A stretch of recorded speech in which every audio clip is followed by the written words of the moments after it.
Welcome to episode 8 of the Diary of a Wayshower with myself, Lynn Flowers, and I again here to talk, here to share just my share my reality right now, and what comes up for me. In the last episode, I spoke about why I was targeted, so you understand why I had to go through what I went through. And I'm going to be really honest here.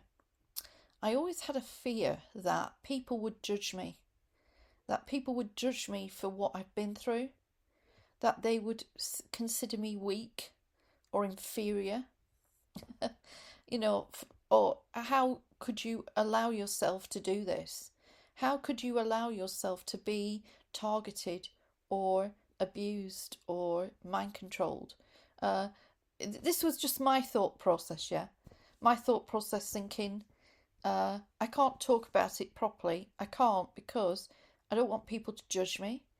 I don't want people to think that I am infiltrated or I am like satanically overshadowed.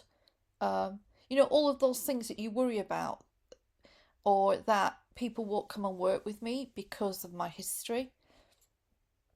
And I feel so much better in sharing why I was targeted and that I chose to come in and do it and undertake the experience, knowing that I was dismantling the black magic grids associated with satanic ritual abuse, and that there was a percentage of that coming from my father's line, and so I was coming in to dismantle that and heal and alchemize it, which has liberated me in a way and has made me feel so much better in knowing that people are not going to judge me. If they judge me for that, that's fine. Like, they're not my people.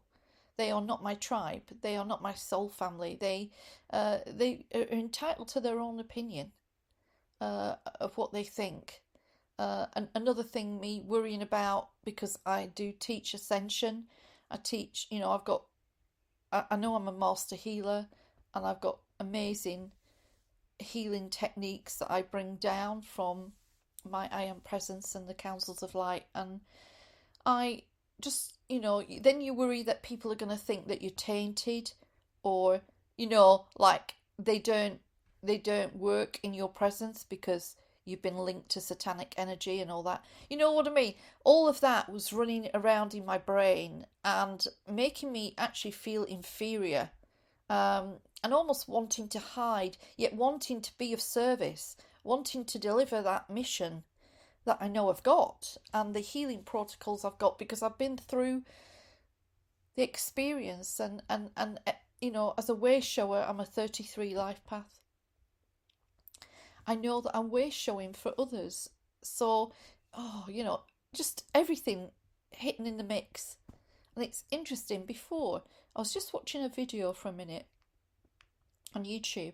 And it's about someone coming out, they were gay, or they're bisexual, and they got a huge following on YouTube before that. And then suddenly they're coming out as gay and announcing it, in a video. And people are, the mix of some people really behind them going, oh, you're very brave and blah, blah, blah. And then some people turning on them and being very unpleasant, which is not nice. But what I'm trying to say is, it does feel like I've come out. I'm not coming out, though. You're all right. I'm heterosexual. But, well, whatever. But, like, it's like, it feels like I've come out. It feels like I've declared who I am. I've said why it happened. And I feel then more empowered.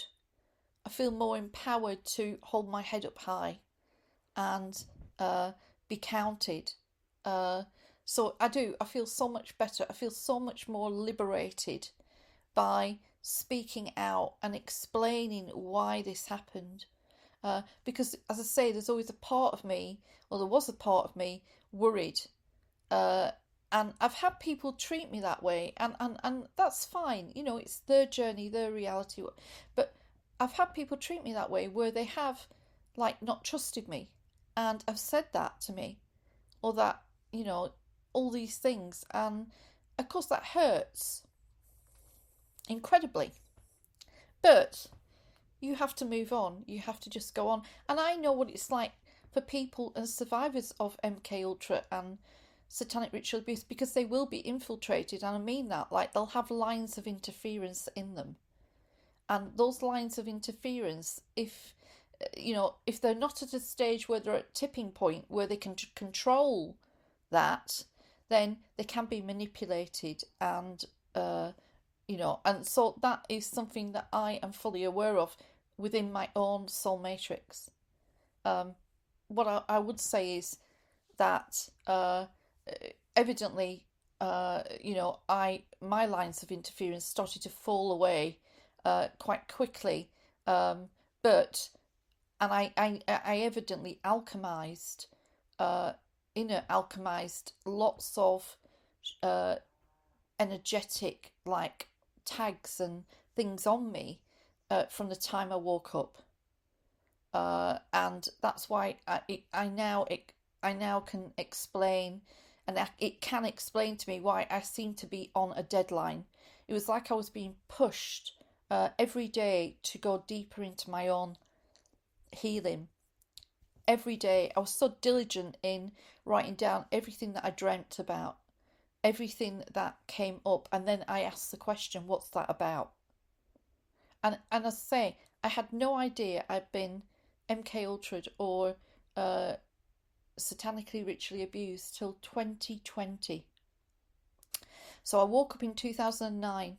So it took me 11 years to climb up the ladder, to start to do layers and layers, till I got to a tipping point as such, where I tipped into full awareness of what had happened to me. Well, not full awareness, partial awareness actually. Partial awareness of what had happened to me by me digging about, realizing that there was some sort of history of abuse with me in the background.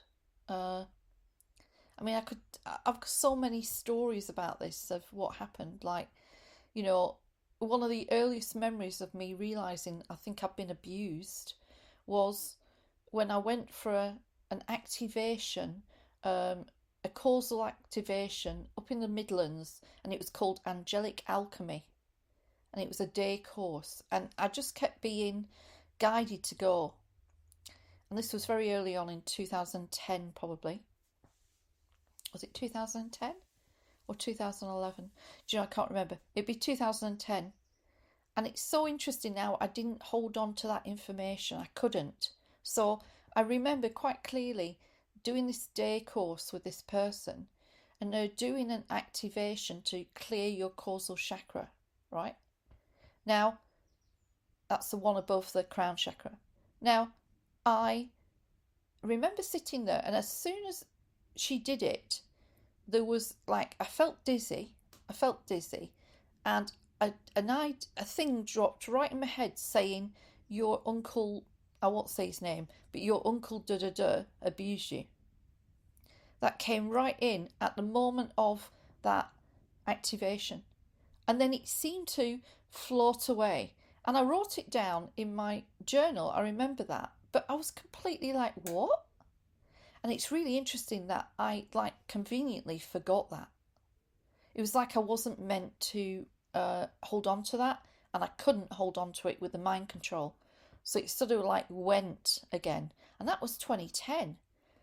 And it was only really, there's another incident. I was talking to a lady in America who was a mentor who worked with the Isis energy. And she was talking to me about mentoring me, right? And as I'm talking to her, because she was a former survivor of sex trafficking, right? And had successfully healed herself, and, you know, was successful in earning money and da da da da da. And I'm talking to her about mentoring me, and suddenly I get a brief insight. Something comes through my mind again about being abused and out again. I remember that bit, and then it just didn't register again. I couldn't hold on to it. So I must have been talking to her in around 2017, somewhere around there. Uh, and I'd been mentored before that by a high profile person who's got a huge following, and I spent a lot of money. It was £2,500 at the time, and that was 2014, right? 2,500. And I I took a loan out for that, I seem to remember, something like that. And it never came up in that at all, in any shape or form. So I wasn't meant to see it. So therefore, evidently, they weren't letting her see it either. Because if you're not ready to see it or tackle it or handle it, and it's not at the right time, then it won't be shown to the person either, really. So that was never mentioned then. And then it got to 2020, and as I mentioned in an earlier episode, that Sanat Kumara started wanting to work with me in the pyramid energy, and he was trying to open the veils of illusion for me, and he did. He didn't try, he did. He assisted me in opening up that, so I could start to see what had happened to me.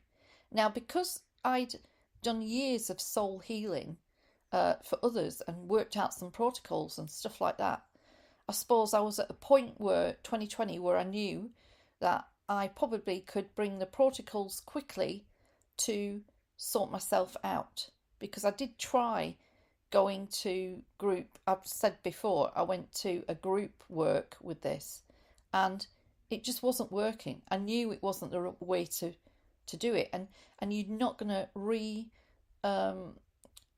re-traumatize yourself by being in a group of people that are all talking about what happened to them in great detail. And that is some of the problems with satanic ritual abuse. The energy of the abuse, and the way that it is sort of weaved into the soul, it's sort of very hard to get out of that energy. And talking about it does not help, not in great detail, if you know what I mean. You know, the actual memories of and details of what happened. So, and that, as I say, just I think you're looshing it, and they're taking the loosh from that, and that's where my work and taking down part of those grids, including the Baphomet grid, actually helps them not to loosh that energy from those people that are still hooked up. Because if they're still running a satanic contract, they will be looshing off them. And so if that's the one most important thing I would say for anybody who knows someone who survived satanic ritual abuse or is a healer and it works with them, you must break the contract, because they have either come in like me under the contract of my father, where then they immediately have access to you, right, through the blood contract, and you break that contract and you heal and alchemize it. And you don't only heal and alchemize it for you, you heal and alchemize it for your ancestors and your parents. And that is how we deal with it. Yeah. So, and it's imperative to claim divine soul sovereignty. Imperative to lodge that with the courts of heaven. But there are many people out there, therapists and people, been dealing with survivors of this for years, and know some of these things and do them probably in other ways. But the protocols that the councils of light want to bring now are much more advanced, and they're quicker, and that's what we're talking about, because we want to take people out of the suffering quicker. So that, you know, is really important. So yeah, it's I was really like, that was a big thing for me, is like people won't trust me. They'll think I'm hooked up, da da da da da da da, you know, all of that. But 2020, when I discovered I had been, and it then sort of like came apart really quick, and I was able to like heal the the symbols on the back of my heart to stop me opening up my heart stargate as such. My pearl energy had been taken, and lots of people's pearl energy has been taken, especially in these rituals. And your pearl is your God spark, so they're taking part of your God spark away from you and using it for something else. Now, they cannot strip you of it completely. That is not, because that, no way can they take the disconnection from the divine away from you against your will. They can't do that. But they can take part of your pearl energy away from you, right? And that then, pearl energy, is your soul energy. And then they use that and invert it and use it for nefarious purposes. And my pearl energy had been taken, and they were using it in the Great Pyramid in Egypt. And a very amazing couple of powerful souls, master souls here on the earth right now. There's many of us here, you'd be surprised. And there's many master souls here, and maybe more well-known ascended masters, true ones, that are incarnating or coming in as walk-ins at this crucial time. I'll say that. And my pearl was being hijacked and used in a demonic way in the Great Pyramid, and it was fueling duality on the planet. And it was almost like extending the timeline of duality using some of my pearl. So two amazing souls with some others went and assisted me in taking that pearl energy back. We got it back. And then that pearl was returned to me. Now, as soon as that pearl energy came back to me, that was when I realised I had 5 altars, and they were locked away. And they had been used in the past for other things. Now, as I started to gain control of my energy field and soul matrix, they were like becoming a bit defunct. They weren't actually working or being used. They weren't being accessed. So when that pearl energy came back, that was the key. Suddenly then, my soul we had enough power to be able to then release the altars. So the altars were sent back to source. They weren't reintegrated into me. They were sent back to source. And I feel that was lovely, because those altars are part of my consciousness with their own experiences of what happened to them during those years I was being used, if that makes sense. So like soul fragments and splinters. So actually they just went back to source for healing, and back to the source of everything. So they went back to bliss and nirvana and divine love and everything you think of, which actually felt really good for me. And that made such a difference when they went, because the fragmentation then was healed. Yeah. And then I could heal my core inner child really quickly. Yeah. And get her into healed and out of fracture.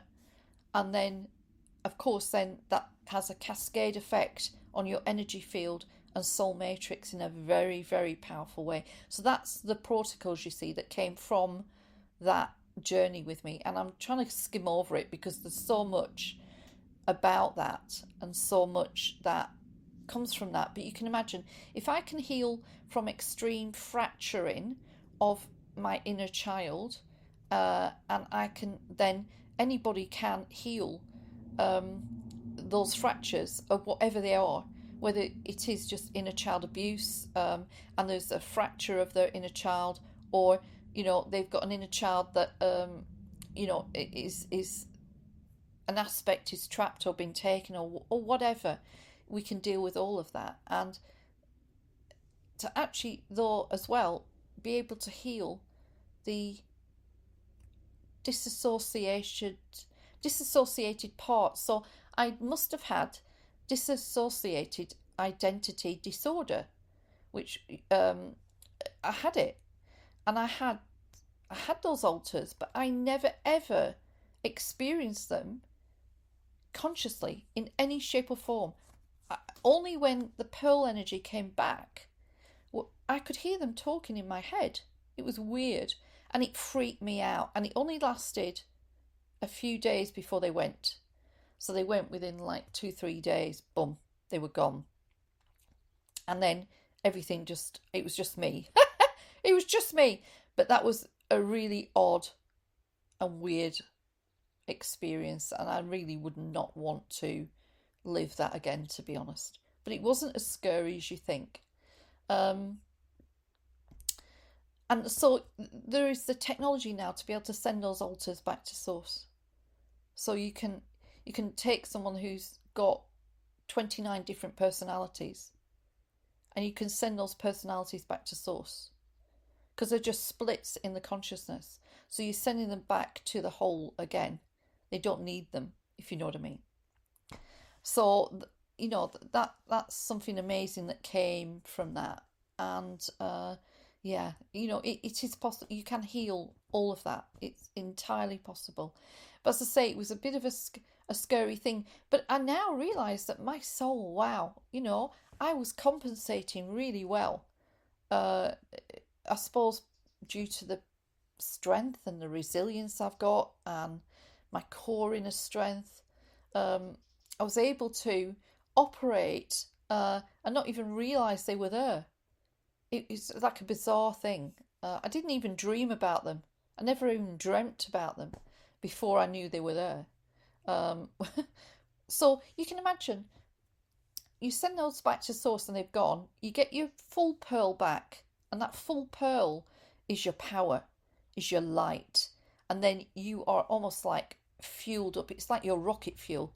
Suddenly you're able then to quite quickly heal and release layers and layers and layers more quickly. And that's where I'm always looking at the pearl energy in someone and what it looks like. Does it feel bright, shining and big, or is it deflated, sunken, flat? It's really interesting. And you can give people back their pearl energy. Source allows that. Of course it does. It's your pearl energy. It's no one else's. It's your pearl energy.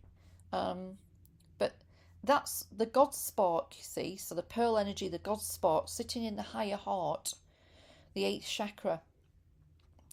That is what they were trying to expel from the soul and the heart in the 2020 debacle. So you know what I'm talking about and what they offered as a solution. And I've spoken about this before briefly. That was targeting the God spark. And that was targeting the pearl energy. And it was targeting to expel the pearl energy out of the heart, so that the heart starts to shut down a little bit and go a little bit like they become less feeling, less empathy, more analytical. Their brain's in charge, not their heart. They can't hear their heart. They don't listen to their heart. Their heart's not part of the, part of the reality. If that makes sense. That's what and that's why we've got so many heart problems going on with people right now, is the link to the God spark and the pearl energy. So that's just another slant on it that I thought I'd mention. And I know as I say, this podcast is about my journey and talking to you about what I've had to clear and confront as I've gone on. And getting that pearl energy back was absolutely vital, and I'm very, very grateful to the souls that assisted in bringing that pearl energy back for me, because I needed help for that. And, you get help when you need it. Always. You ask for assistance, you'll get it. Always. And then I was just on a really fast track to heal. On a fast track. And of course, because I was set up and I was being handled and managed by someone who was long term in my life, as they would do that, of course, I come to a tipping point, don't I? I'm coming to a tipping point of full activation where the mind control comes completely off, and you are, you get your recall of your true core self, and you get your recall of the real reality that you may have had as a child, or blah blah blah. Now that's why they would try and suicide you, and they would want you to suicide, and that's why they put a program in you to do that. Because as soon as you get to that point, do they want you talking? No. Do they want you telling people what happened? No. Do they want to be revealed who you've seen and who tortured you in the first place, or who is involved, high profile, in this? No. Do they want you to reveal what royal British members of the royal family are involved? No. Do they want you to reveal what presidents are involved and prime ministers? No. Of course they don't. So, of course, they want you to die. I know that's the cold hard truth, but it is. They want you to die. So, that's why I had a long-term babysitter, handler, which they would do with everybody. They will do, no exceptions, they will do with everybody. And if it wasn't him, it would have been someone else. And I now know that in between marriages, there was someone in the backup waiting, just in case I didn't choose my husband. And I know who that person is now, because I've worked it out. And like, just think about it. If I'd tried to if I'd tried to go years earlier, where I still was under control of mind control in the fact that they had my pearl energy, right? It wouldn't have worked. I could have left, right? Not realised that I was where I was and what was happening, and I would have met someone else maybe. They would have set me up. They would have set me up with someone else, or they would have set me up with a good friend coming into my life who would be with me all the time, who would be able to do the job. Be able to do the job to handle me and activate me to suicide. So they would have all angles backed. All angles backed. So that's why really, for me, I am not in the position of wanting to ever live with anybody again, really, or have that sort of thing, because I don't feel that that would be appropriate for me to do. And no way am I going to get handled about it. Well, they can't. I'm fully compass mentis and back. So, they can't do that. But that's how they would attempt it. They would bring someone else to replace that person you were walking away from. And that's why it seems paranoid, but it's not paranoid. Because as a targeted individual, you have to watch who is around you. You have to look at all your friends. You have to look at all of your close acquaintances and think, are you trying to handle me? Are you trying to manage me? Yeah? It's not easy.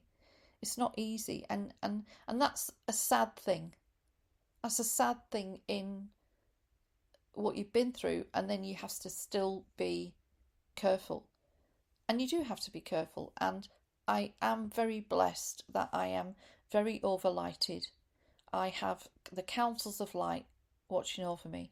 I have light ships that are always with me. I am warned if there's anything incoming that might be a little bit. I'm warned. They're very good at being working with me to make sure I'm safe and everything that entails.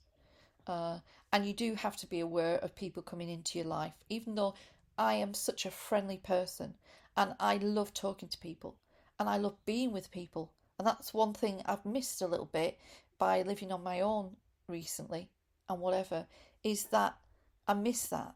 I miss having people around me. I miss having those conversations on a daily basis. But it's very necessary for me right now.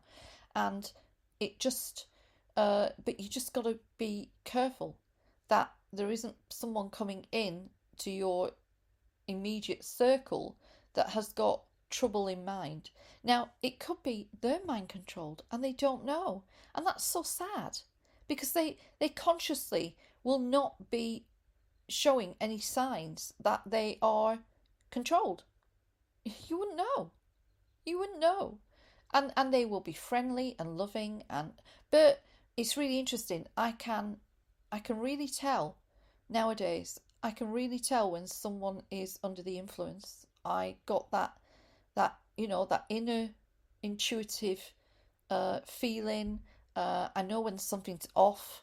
All the times I've ever dreamt about someone in dream time, uh, and they keep coming in dream time, normally for me that means there's something off with them, and I'm being shown, and then it's happened. They have, and so I'm being warned, like, be careful, just be careful, um, and you know that's the reality of people that have been through this and what they have to put up with. And I've worked with others that are recovering from mind control, and they have had the same thing. And they've had light bulb moments when we've been talking, and they realise that someone close to them that's been with them for 16 years is actually handling them.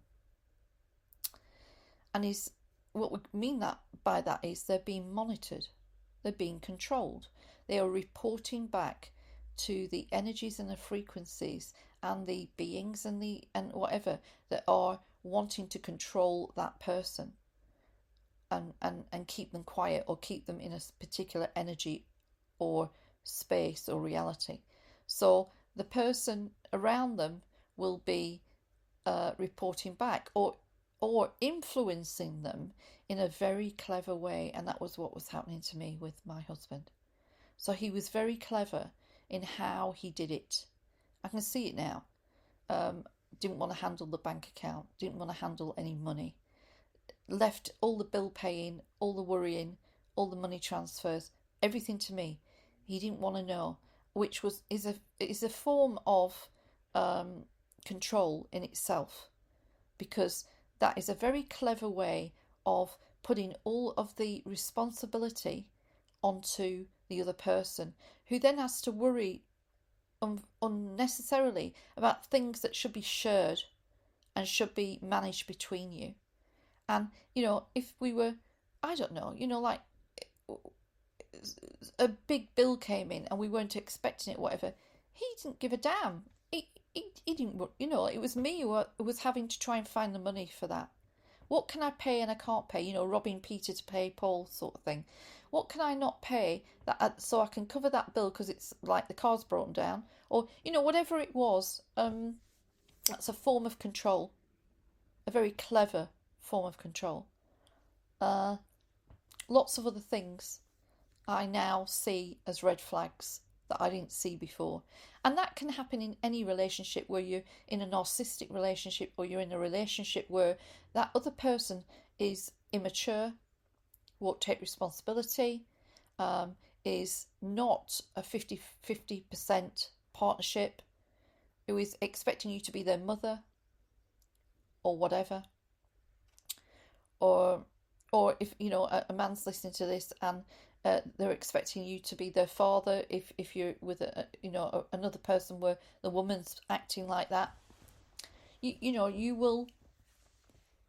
always constantly trying to appease them and hold space for them and to protect them and to not worry them and to not and so you take the burden of the everyday strains all on you.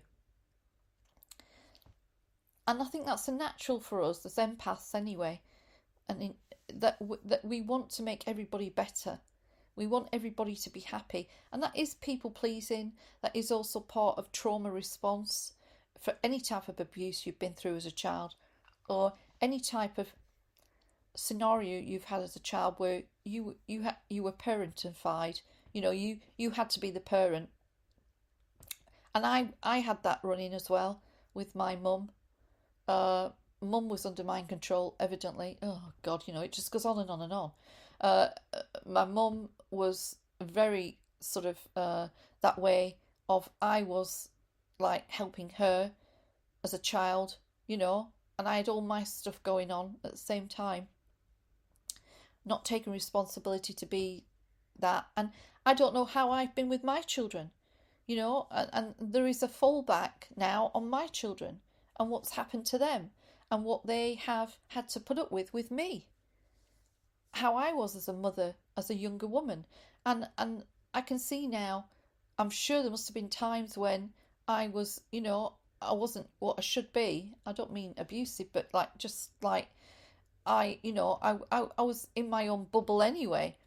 I always was very good at encouraging them. I was very good at saying to them, you can be anything, you can do anything.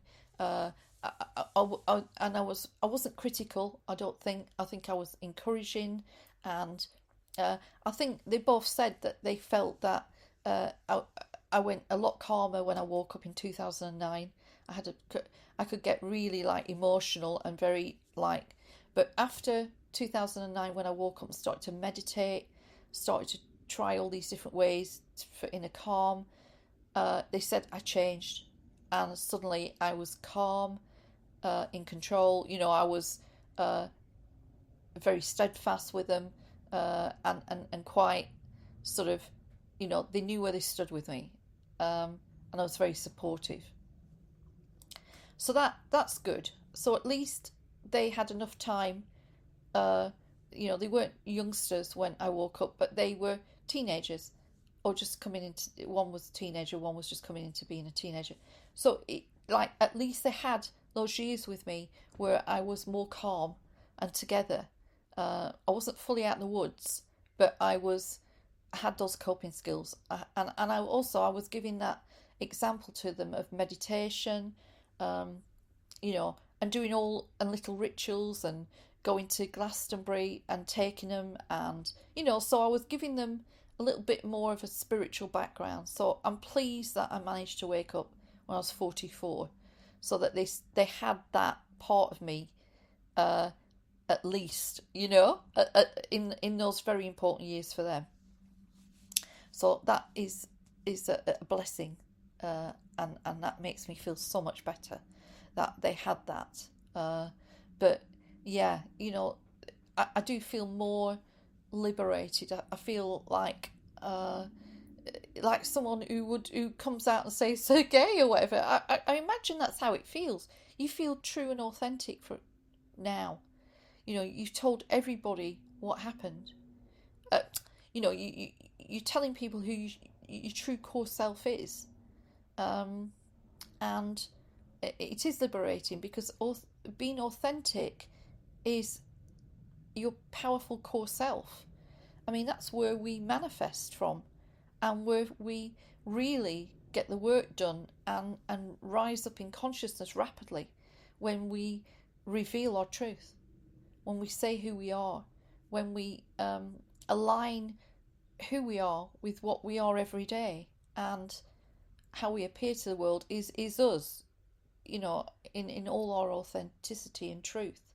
And not to be ashamed of that, no matter what you're telling someone about, or you're telling the world about, whatever it is. It just makes you feel more empowered, and actually gives you a sense of you're more in control of your life, with the divine, with your I am presence, and your heart leading the way, and my heart calling to me to speak. Please speak up, please talk, please tell people the experiences you've had. Tell them how difficult it's been to heal this. Tell them how difficult it's been to go into the darkness and the dark doors and the dark caves, and had to go in to find what it was that was holding me back. This pain that I felt, this burden, this heaviness that was on my back. What was this? Why do I feel this way? Why have I suffered from low self-esteem all my life? Why should I have low self-esteem?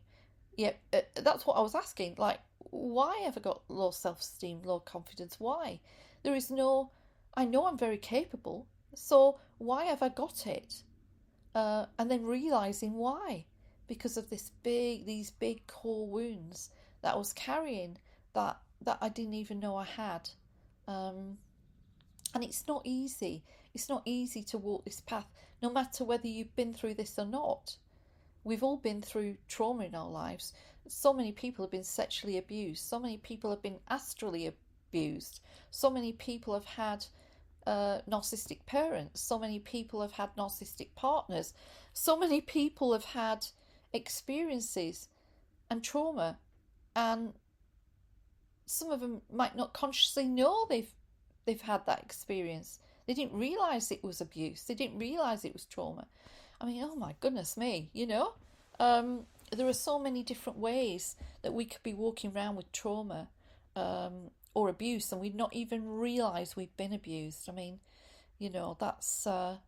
I think I was listening to one of the Mark Atwood shows a while back, and him admitting that he got a memory that he'd been abused as a little boy in a hospital by, I don't know, a nurse or a doctor or someone while he was unconscious. Sorry, I'm just moving my legs, if you can hear that. And he'd only just got that back, that memory, because he disassociated like I did. Because you take yourself out of body. You can't be in body when you're being attacked like that. You just can't. And it's very easy as children to come out of body. So we do. And everything that happened to me in my childhood, I came out of body all the time. So my physical body was very unknown to me. And that makes so much sense with people that feel disconnected from their bodies. Because I'd spent as much time as I could out of my body. I didn't want to be in my body because that meant pain and trauma. So to be out of body and to be flying high amongst the stars or wherever I was the only way I got through it. And I do know now that I have a friend who is more than a friend. She is a soul ally, and she is very powerful, a very powerful master. And actually, she projected her Palladian, I think I might have said this before, she projected her Palladian star child at me as a child to reinforce me because of the level of trauma I was going through. They weren't sure whether I was going to survive it. So they projected like an energy of the Palladian star child into me to shore me up. Maybe even to prevent further like fragmentation. I don't know the full story, but that came in recently, and I knew about her projecting her Palladian star child at me because that came up a few years ago, 2-3 years ago. I got that information. I didn't know why. Like, what's that about? I know we're part of the same soul family, and then I'm being, it comes in the last couple of weeks. Like, oh no, that came in because that was shoring you up. So look at that, how they were trying to help me. They knew that, oh my goodness, I think we need some assistance here for her. And that person has been a quiet influence in my life since 2010 and has always been there for me in the background. And I fully understand why now. There to back me up, to make sure I'm okay, to assist when she can. I mean, just like, so grateful. So much gratitude for that. So there are people around you sometimes that are for your highest good. Of course they are. I'm not saying everybody's around you, and they are working to support you in your mission and your work. And I hope that when I meet people and I feel like I'm there and I've been sent to support them, I'm supporting you in your mission and wanting you to be the best and wanting you to get into your power so that you can fully illuminate and then fully alchemize what you're meant to alchemize. So there is a method to all of this madness in the true divine plan. So we can never judge, can we, anybody on what they're doing right now on this planet and why they're doing it. So that's why I look at people like Trump and others and I see You don't know what they're doing. Like on a soul level, what coming in as wrecking balls, coming in as people to shake the system up. Maybe looking like they're a baddie, but you don't know who they are. And also we do have evil incarnate on this planet. Yes, we do. And there are a lot of non-human beings here that look human, but they're not human. So they haven't got a heart or empathy. So they can be as heinous and evil as they can, and they've no humanity in them. They're not an angelic human soul. So, and I truly believe that the angelic human light body and blueprint, the angelic human soul, is not capable of great evil. They are not. We were made in the Creator's energy and blueprint, and we are not designed to murder and kill and maim each other and to do despicable and horrible things. Evil was not part of the plan for this planet. So they are influenced, they are implanted, they are mind controlled, they are, everything that turns them into what they are. And there are a lot on this planet that aren't even human. So, you might be looking at someone saying, how could they do that? Like anything. But actually, you may find out they're not even human. They're a clone, or or they're a Draco reptilian, shape shifting into a body. You know what I mean? You just don't know. And I know in my heart and soul that the humanity and the angelic human are inherently good and divine. All of us are divine. And when the chips are down and people are in trouble in neighbourhoods and streets and things, just look at how many people come out and try and help. They want to help. Someone has an accident. People are there like a shot, aren't they? Someone's run down. The people turn up like, I want to help. And that is inherently who we are. So I'm going to end it now. A hodgepodge of things I've spoken about, but just my biggest main message is I feel so liberated by speaking my truth. And the truth will set you free. That old saying is so true. The truth will set you free, and the truth shown to humanity will set us free. Yeah? The truth will set us free. The real truth. The real reality and truth of what's going on this planet will set us free. There we go. So I'm sending you all my love. Have a great week. I hope you're not getting bored of listening to me, but there's a lot of episodes. I know I'm talking. You can't stop me now. I'm talking. And as I say, if you want to buy me a coffee, please do, or a light cocktail or a cup of tea. And I have courses. I've got a course coming for abuse, which will is going to be very reasonable, and I'm just going to start working on that in the next few weeks. I've got my Ascension Stargate Keys Level 1, which is a home study course which covers lots of really powerful like master keys to total divine soul sovereignty, which I've been through myself to get to this point. And that's a home, you can just buy it and then study it in your own home with like 15D shielding techniques and all the general basic foundational things you need to really get you solid and rooted and planted, so you can build that bridge of sovereignty back to source. And I do readings, soul readings, and I do one-to-one sessions as well. And I do a range of Starseed light body sprays, including protection sprays, emotional body releasing sprays. So, I've got that as well. And my grids. So they'll be in my new shop, in my store on my new website that's been launched in it might have already been launched by the time you listen to this. So anyway, thank you for listening. Goodbye. Till next time. Till next time, okay? And thank you so much, and bye.